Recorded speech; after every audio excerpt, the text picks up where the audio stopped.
justamente para tratar de entender toda esta circunstancia en torno al potencial energético de México, luego de la noticia del viernes pasado. Agradezco que nos tome la llamada a Fluvio Ruiz, analista en el sector petrolero. Fluvio, muy buenas noches, un gusto saludarte. Muy buenas noches, Paco. Me da muchísimo gusto poder tener la oportunidad de platicar contigo. Dime una cosa, a ver, después de la noticia de este descubrimiento del megayacimiento allá en Tabasco, la pregunta sería, ¿tendremos que pensar en administrar la abundancia? No, mira, la verdad es que aún falta precisar a cuánto ascienden las reservas que en el gremio se llaman in situ de este yacimiento. Tal y como lo dice el propio boletín de Petróleos Mexicanos, el anuncio se hace sobre la base de reservas 3P. Recordemos que las reservas se dividen en probadas, posibles y probables, ¿no? Esta es una reserva posible si tiene el 10% por definición de probabilidades de convertirse en producción. De manera que, por supuesto que es una buena noticia porque se encontró petróleo, pero aún faltan realizar, los propios técnicos de Pemex lo han dicho, una serie de pozos delimitadores que van a ir precisando cuál es el potencial de este yacimiento y se irán evaluando primero las reservas 2P y finalmente las reservas probadas, y ese es un proceso que toma algunos meses, pero sin duda es una buena noticia porque permite seguir diciendo que pues tenemos claramente potencial petrolero en nuestro país. Es una buena noticia, dices, Fluvio. Esto, déjame ponerlo así, este descubrimiento nos pone en ruta de una recuperación económica en el país. Es difícil decir a partir de de este descubrimiento. Sin duda, lo que vamos a ver en los próximos, yo diría, 2 años, es una serie de éxitos exploratorios. ¿Por qué lo digo? Porque en el pasado, Petróleos Mexicanos, cuando ha invertido en exploración, ha sido una empresa con mucho éxito. Para ponerlo de tema, aquí sí vale la analogía con el béisbol, ¿no? Que donde un bateador que logra 300 de porcentaje es muy bueno. En el mundo petrolero es exactamente igual. Una empresa que logra batear, entre comillas, de 300 cuando busca petróleo, es una buena empresa. Y Pemex anda ahora sí que, como está Mutual, por los 400, ¿no? O Ted Williams. Entonces creo que vamos a ver en los próximos años una serie de éxitos, porque hoy Pemex está teniendo recursos para invertir en desarrollo y producción que no tenía antes, en las zonas que ya previamente había explorado. De manera que de aquí a los próximos años seguramente habrá una estabilización e incluso un ligero incremento en el volumen total de producción, ya haciendo la suma con lo que pues están declinando los grandes yacimientos que ya tenemos años explotando, ¿no? Pero finalmente, insisto, habla de que es posible tener un Petróleos Mexicanos sólido, claro, a condición de realizar todavía una serie de medidas. Ahora, los resultados, la experiencia que tenemos petrolizados económicamente no son del todo muy buenas. ¿Valdría la pena seguir en ese camino? No, creo que haces la pregunta más importante en estos momentos, Paco.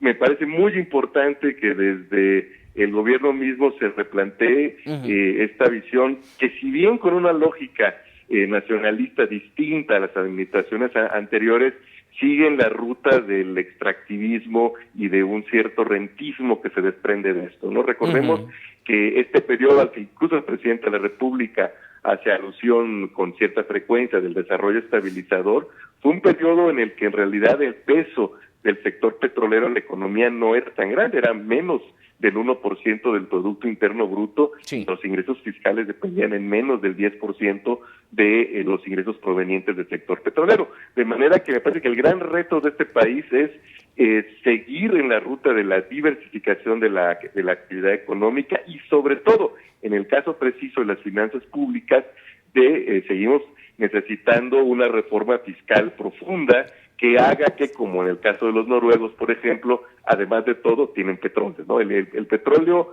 sí, por supuesto que ayuda, sí que ha ayudado, pero fincar el desarrollo sostenible del país en un recurso no renovable creo que es algo que la historia, como bien lo decías en cierta manera, nos ha enseñado que no es sostenible en el largo plazo. Sobre todo cuando el resto del mundo está volteando a las energías alternativas, ¿no?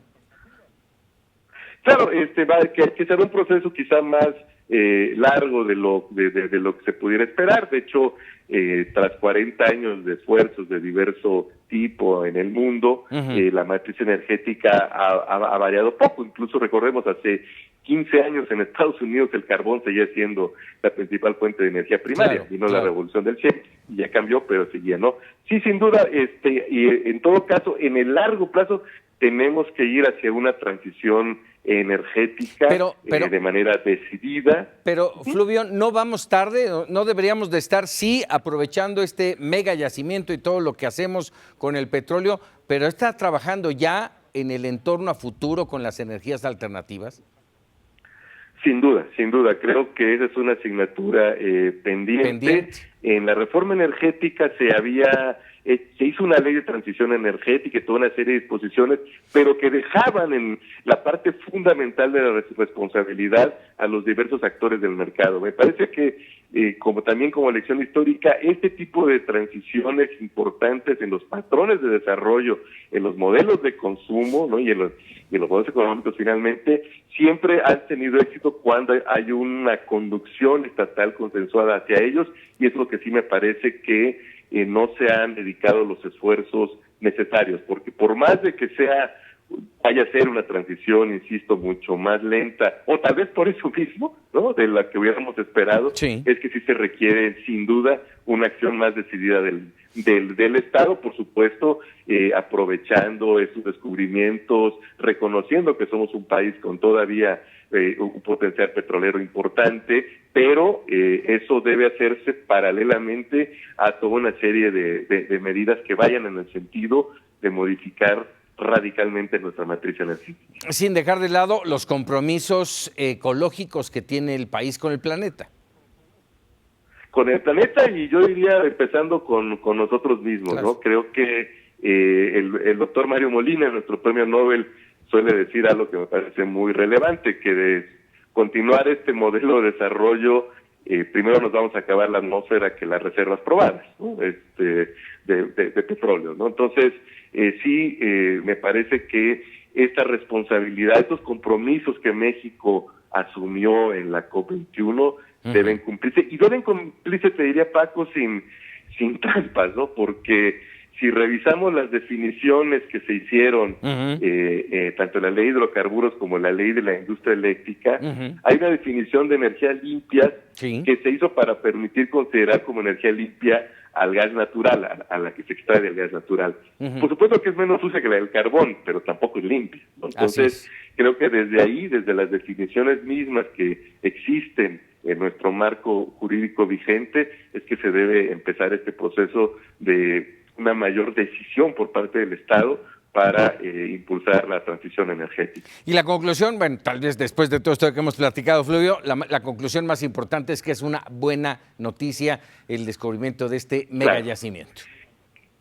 Claro, es una muy buena noticia, y yo diría que empiezan a verse los efectos esperados, pues, que se obtienen, o que cuando hay un apoyo decidido a Petróleos Mexicanos, ¿no? Recordemos que entre 2003 y 2012 Petróleos Mexicanos fue la segunda empresa más importante del mundo en incorporación de reservas, ¿no? Entonces, cuando hay este apoyo, cuando hay esta inversión, sin duda Pemex tiene los recursos humanos y las capacidades para tener éxitos, incluso en aguas profundas, ¿no? Recordemos, Trión es un yacimiento descubierto por Petróleos Mexicanos, ¿no? De manera que esa es la buena noticia.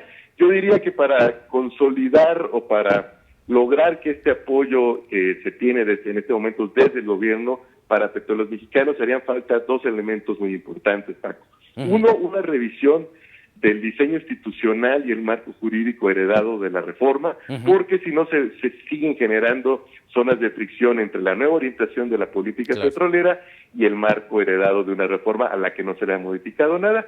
Y por otro lado, una reforma fiscal que este país ha aplazado durante más de 40 años, desde el agotamiento precisamente del modelo de desarrollo estabilizador basado en la agroexportación, para que entonces sí Pemex pueda tener una disminución sensible y sostenible de su carga fiscal, ¿no? Entonces creo que con esos elementos, aunado por supuesto a un impulso decidido a la investigación y desarrollo tecnológico en el sector, creo que podemos tener una industria petrolera nacional sustentable durante muchos años todavía. Fuerte. Así es, Fluvio, te agradezco como siempre que nos regales unos minutos.